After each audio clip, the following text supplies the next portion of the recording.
Greetings, everyone, and welcome to SpaceWeek Live for this Sunday, November the 14th, 2021. If the week before last was the week of China, then last week was the week of SpaceX. We had one crew come back, another crew go up, and a visually stunning Starlink launch, which we'll see later. As always, your questions are encouraged, and I'll do my best to answer them. Just make sure to tag my name, Raw Space, in the chat so that we're sure to see the question. I have a couple of new/old additions to the studio. I finally installed a shelf for my Saturn V, my Lego Saturn V, after like 2 years of being a slacker. Well, that's about 45 years of being a slacker, but 2 of them were with an assembled Saturn V that was not mounted on the wall. I sincerely hope that Bennu doesn't try to jump up there, because if he does, then my rocket will end up all over the floor, and I will be sad. Well, first I'll be mad, but then I'll be sad. Although you can't see it from here, I installed RGB strip lights around my office ceiling.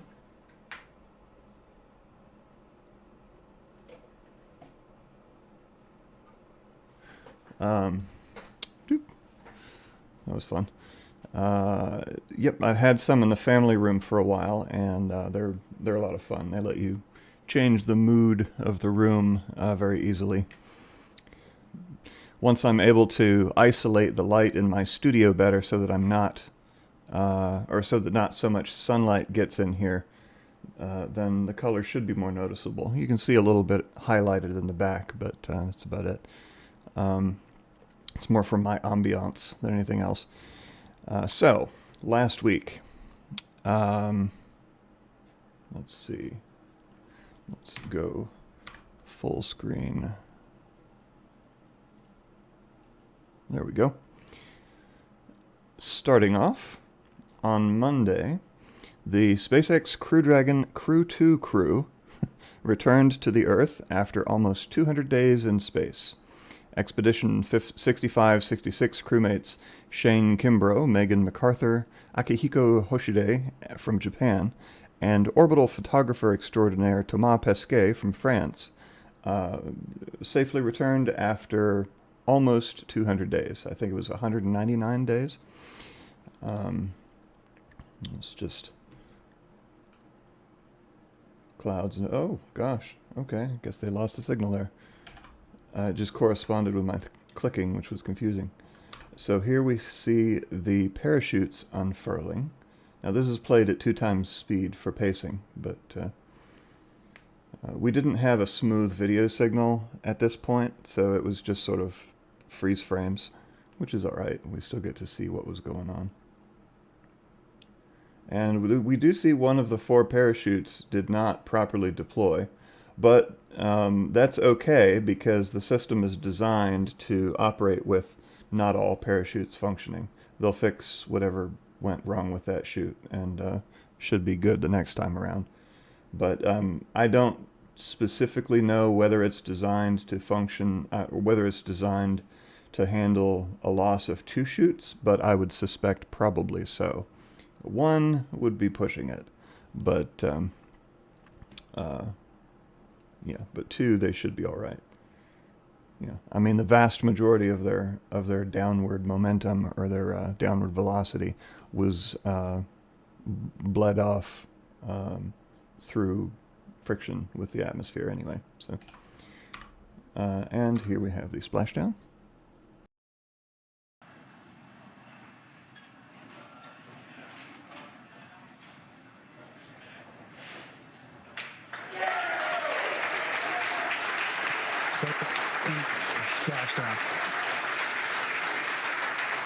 SpaceX splashdown and mains release. Seems to be the FLIR camera, the forward-looking infrared camera that that has the lag issue. Somebody get on that. And here we have, it was Megan MacArthur was the first to be extracted. Again, this is played at 2 times speed.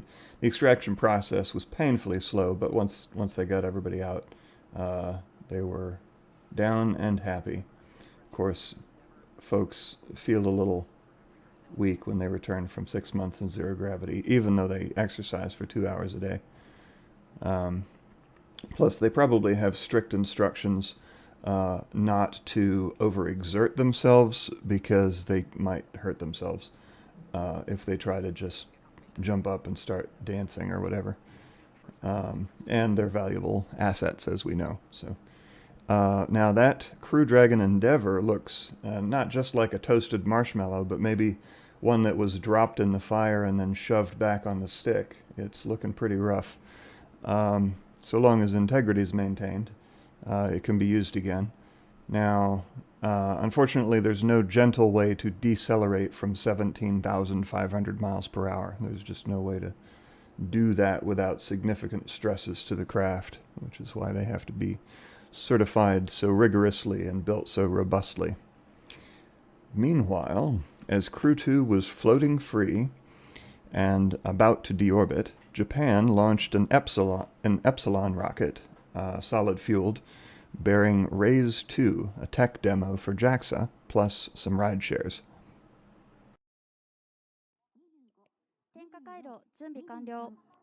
We have a goal for pyrotechnics arming. OBC sequence timer start. Initiating the onboard computer sequencer. 駆動用電池起動 Thermal batteries activation. SMSJ 点火 Solid motor side jet ignition. 1段点火 Lift off. Solid motor side jet ignition.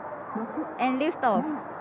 So thanks to JAXA for a little bit of English translation there, so that we know what was going on. Now that aggressive pitch over, let's rewind this and look at it, is really alarming for people who aren't expecting it. Also, that belching of black smoke, you'd think we were in like Victorian England or something, but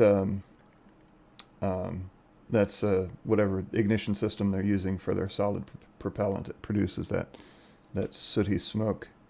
But this aggressive pitch over right after launch had everybody wondering, is this thing going to be okay? But yeah, that's entirely expected and anticipated. Remember that this thing is built similarly to an ICBM, and those sorts of missiles have extreme performance capabilities. They can, not exactly turn on a dime, but they can thrust vector and whatever. And plus solid propellant has a crazy thrust to weight ratio, so 2021 Japan Standard Time. Well done, Japan. Now, 2 days after... here, let me go full screen. 2 days after Crew-2 returned to Earth, Crew-3 left it. Last Wednesday, Expedition 6667 members Rajachari, Thomas Marshburn, Matthias Maurer from Germany, and Kayla Barron launched in Crew Dragon Endurance, a brand new spacecraft, for 3 brand new astronauts. Only Marshburn had been to space before, on STS-127 in 2009, which was the same Space Shuttle Endeavour flight that SpaceX Demo 2 crew member Doug Hurley was on, and a Soyuz flight in 2012. Okay, so here we see Matthias Maurer getting buttoned up before the flight, making sure all the lines line up. And these suits, they're very form-fitted. They are custom-fitted for each astronaut. But they don't look very bulky, but they are quite stiff. And so they can't really bend their torso. They have to use their legs to bend and twist to, like if they want to look up, they have to kind of lean back with their legs, but which they do when they arrive at the rocket. So here is the launch. 15 seconds. 10, 9, 8, 7, 6, 5, 4, 3, 2, 1, 0. Ignition. And liftoff. God. Break.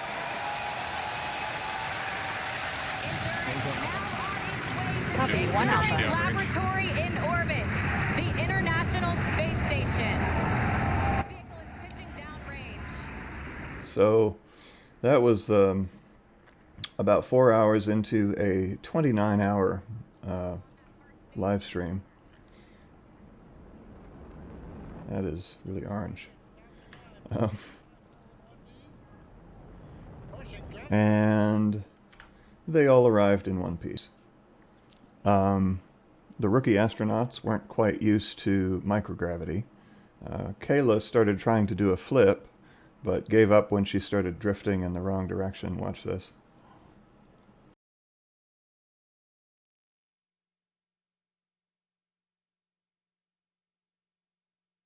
Help!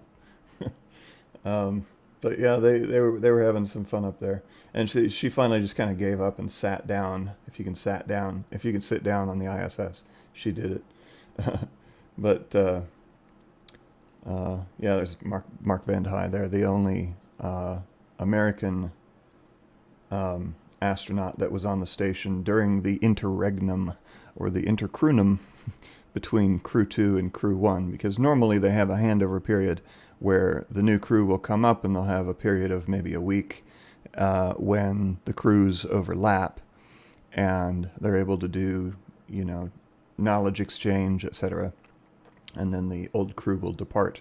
But due to scheduling and weather, they ended up bringing down the Crew-2 crew before the Crew-3 crew launched. Yep, happy days. Fast forward to yesterday morning and the Starlink launch that I slept through. So between the 12 and 29-hour live streams and general insomnia last week, I was very sleep deprived. Saturday morning, my body was like, "You gonna sleep now."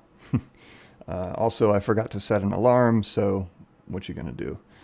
So I apologize, and it sucked for me because I missed out on what turned out to be a visually stunning Falcon 9 launch due to the low fog that was blanketing Cape Canaveral,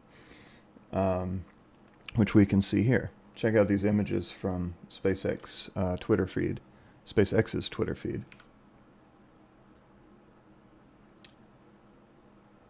These are pretty high. I'm guessing this is taken from the vehicle assembly building. Look at that. Amazing.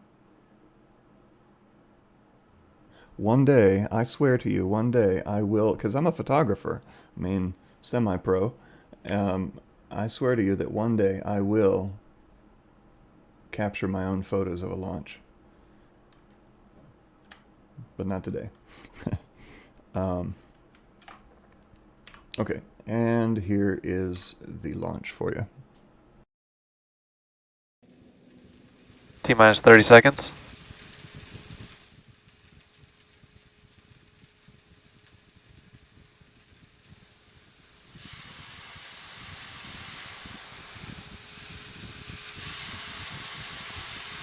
T-minus 15.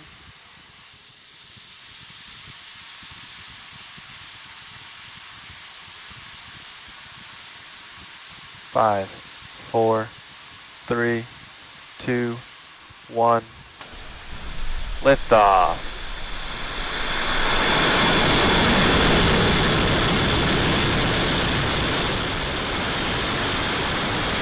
Vehicle is pitching downrange.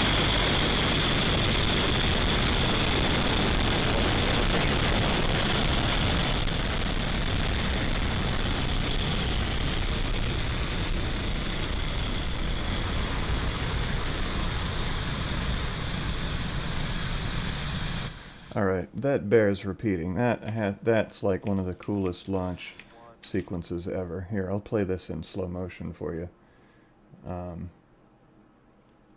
Make sure you get sufficient resolution, playback speed. I should do a slow-mo processing on it. Look at that. They have it in 4K. I should do slow-mo processing on it for you. Not right now, but you know, later. Let's do it at half speed.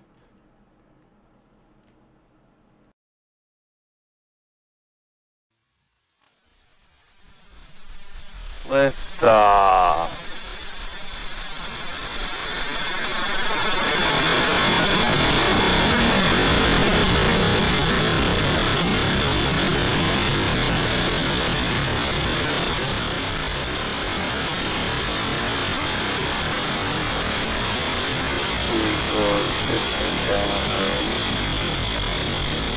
Not sure about the audio though.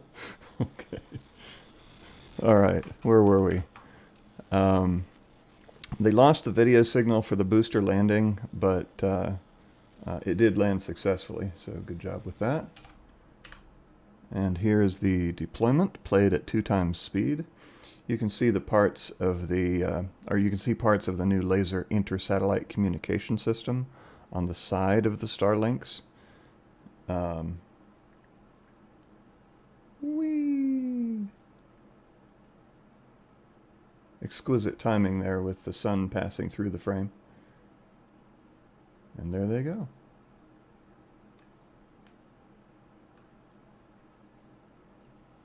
All right. Now that is it for last week. Oh, I was going to say, they launched 53 satellites this time versus 60 on previous missions, perhaps due to the extra space taken up by the new laser communication system. Not sure.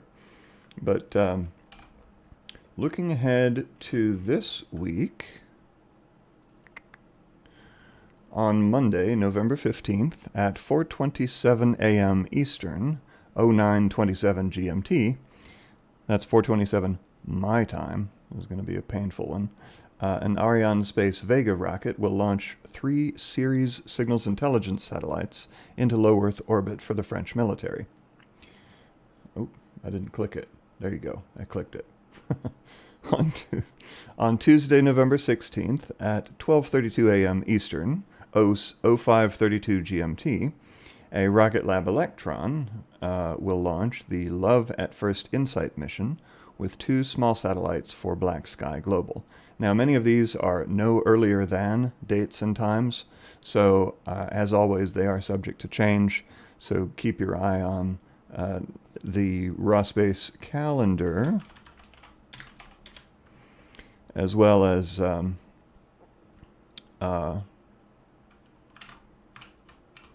other sources for launch schedules to be sure. Then on Friday, November 19th, at midnight Eastern, 5 GMT, Astrospace might be launching their Rocket 3 test payload for the U.S. Space Force. It's been delayed for a while as they finish up improvements to the launch facility. On Friday, we also have a full moon and partial lunar eclipse. Let's see, this is, okay, U.S. Eastern Time, 3:58 a.m. On the 19th, or that's UTC 8:58, is a partial lunar eclipse. I'm not terribly interested. I'm not going to bother staying up for that one. It's just a partial. But if you're up at that time and you can see the moon, check it out. There will be a chunk taken out of it. Then, looking back, on Saturday the 20th marks the 23rd anniversary of the launch of the first ISS segment, Zarya, launched on November 20th, 1998, and it has been orbiting ever since. And also this week marks the big number anniversary of Apollo 12. From November 14th through the 24th, 1969, was the Apollo 12 mission with Pete Conrad, Richard Gordon, and Alan Bean. Now this was the one after Apollo 11, so this was the second landing, and this was the one before Apollo 13, which had the contingency, the explosion, and was unable to reach the moon. So, yeah. So we've got Command and Service Module Yankee Clipper, the Lunar Module Intrepid. Very cool. All right. Now that about wraps it up for the following week. Let's get to your questions. What do you got? Something, presumably. If I can get this mouse to click. Ah, all right. Ooh, wow, that's an interesting font. Thanks, Chris V. Oh, yeah, I do see some purple highlighting on my face from above. It's because I've got the dark mode screen. When I have a bright window up on my screen, it illuminates my face really brightly. But anyway. So, from Not Applicable, we have, which launch is scheduled for 7:49 a.m. Eastern Time? 7:49 a.m.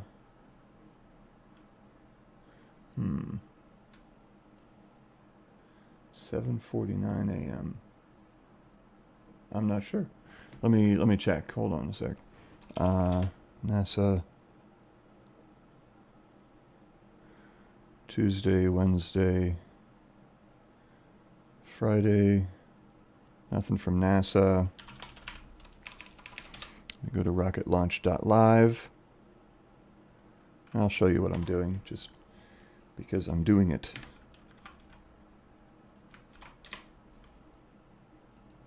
How fast can I click?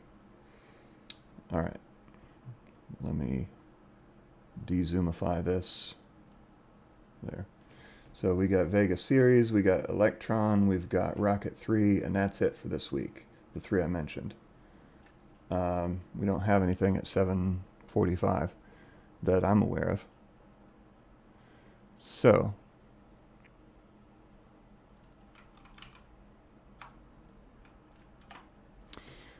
all right. From AstroZeus, Raw, you have the stuff for Starlink from yesterday. You have the stuff for Starlink from yesterday. Is it a question? Are you asking if I have the video? I mean, we watched it. Are you asking if I haven't posted it on my channel because I didn't live stream it? I mean, I could simply repost it from SpaceX, which I do sometimes for launches, but it would seem a little bit superfluous without a live stream. You know, since anybody who no, anyway. But if that's what you're asking, please let me know if that is in fact what you are asking. Iwo Wisniewski asks, do NASA SpaceX astronauts get to keep their spacesuits? No, I don't think so. I don't think they do. I think that was mentioned, and they were sad about that, but yeah. It's just like if you work on a movie, you can't keep the props, even if you're like the main star of the movie, unless you steal it, basically. Javi asks, will definitely join SpaceX someday, or he states that. I hope so. I hope you do. Good luck with that. I applied to work there once I don't know, 3 years ago, and unfortunately there were some delays in the email communication back and forth, and I had to accept a job locally, so I didn't end up I would have been working as a software developer on the Starlink project, but didn't happen. It was probably for the best, though, because I would have moved to their Redmond, Washington location, which has since, I believe, been shut down, and everybody is down in California now. So I would have been either without a job or having to move to California. Sorry to any of you Californians out there. I'm from Oregon, so California was always the noisy neighbor to the south, but never actually lived there, so I really shouldn't talk smack about it. Hershey M. Wondering what those 3 bright dots on each of the chutes are. Oh, so that was the FLIR, the forward-looking infrared view of the parachutes that we were looking at, and I didn't do any close analysis of the video aside from seeing that, golly, one of the chutes didn't deploy properly.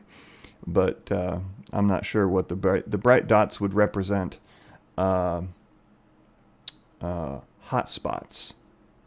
So, I mean, if you can science the crap out of that if you want, what part of the chute is likely to be the hottest? I don't know, maybe something involved with the deployment system? I don't know. Toon Vanderpass. When BE-4, referring to the Blue Origin BE-4 engine, which will power both the New Glenn and the ULA Vulcan Centaur rocket. I don't know. I guess we'll see when we see. That's kind of my mantra.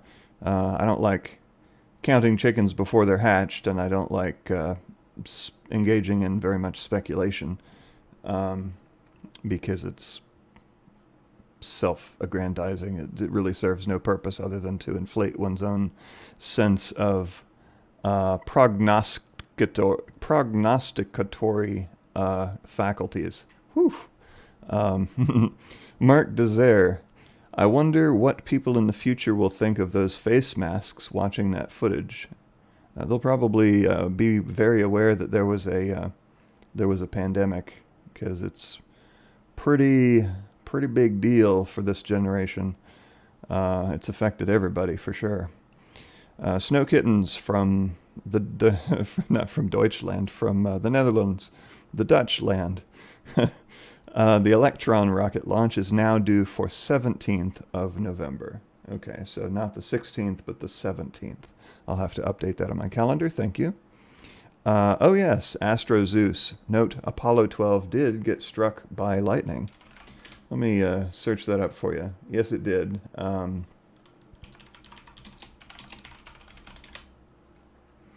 So, yeah, prior to launch, actually during launch, Apollo 12, wait a minute, no, that was Soyuz.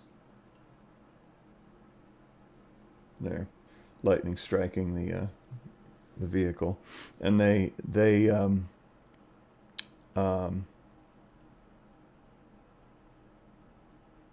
managed to fix the system. I mean, a lot of the systems went down, and there was some very clever individual in mission control who knew, set SCE to aux, I think was the phrase.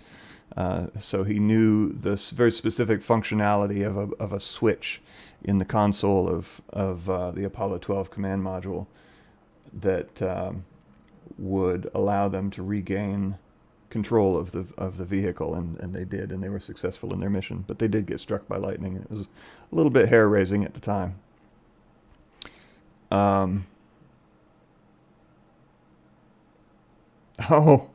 Okay, not applicable. The startup screen, yeah. I was hopping prior to starting the episode because I'm always cramming, trying to get all the information, jotted down that I can. Because if I do it unscripted, like if I don't actually put my bullet points in front of my face, then it's much more loosey-goosey and less tightly conducted an episode. So I prefer to have, I do like off the cuff, but when I'm presenting a set of information, it's probably better for y'all if I just plow through it rather than meandering all over the place. So I did forget to put up the raw space will be on momentarily text, so please forgive me. I hope you can find it within your hearts to do so. Toon van der Paas. Yeah, I can understand you don't want to speculate. I just want to see the Vulcan launch. So do I. Yeah, all new launch systems are exciting to see. And here we go. Okay, so do we have any more last minute? Okay, here we have a question from S. Knight. Question that's been on my mind a while now. Since the super heavy booster for Starship will never leave Earth's atmosphere, why not use proven Merlin engines instead of 30 engines that still have bugs? Well, I personally don't have I don't have the bandwidth to super closely follow the development of Starship and the Raptors. It sounds like a weird band name, but Starship and the Raptors. But I'm unaware of bugs that you may be referring to. What bugs are there? The torching of the nozzle compartment, or the nozzles, skirt area at the bottom of the Starship, or what. But in any case, I am also not a propulsion engineer, and I imagine that the first thing that came to the mind of the clever people at SpaceX was, hey, let's reuse our Merlin engines on this new vehicle, rather than, hey, let's spend millions of dollars, many millions of dollars, developing a brand new engine because we have a new vehicle, and why not just make it extra shiny? I don't think that was their thinking. I think that, especially with Elon's attitude of the best part is no part, the best process is no process. I think that I think the first thing they would have considered, and the first thing they would have done if it were feasible, would be to use the Merlin engines. And I don't know why they didn't do that. Maybe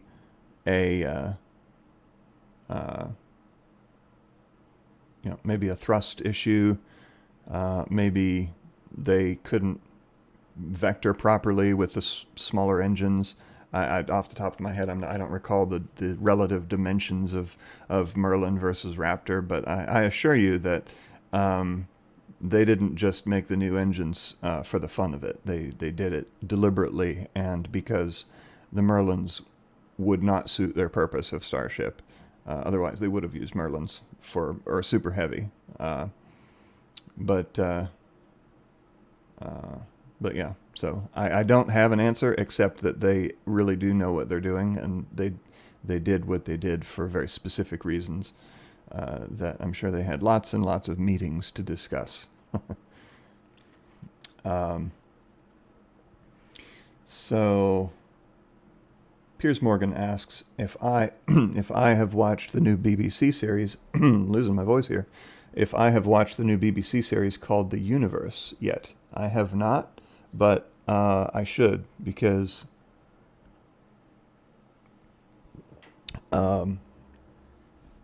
It sounds intriguing. And I like the universe. Guess what? Big surprise. Wafikiri, if it's not broken, don't fix it. But to progress, new things must be tried. Yeah, that's true.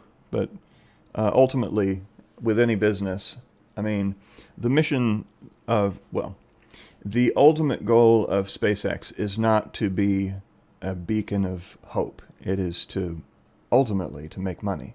It is a business. All businesses exist to make money. And they do so by providing services, and goods to people and other businesses and governmental organizations. So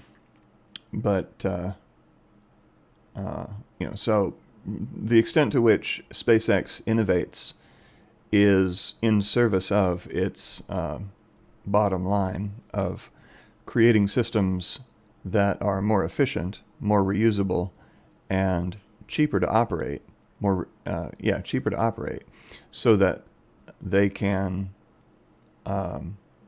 make more money per launch, which is it's great for everybody. It's great for the industry because it spurs innovation across the board.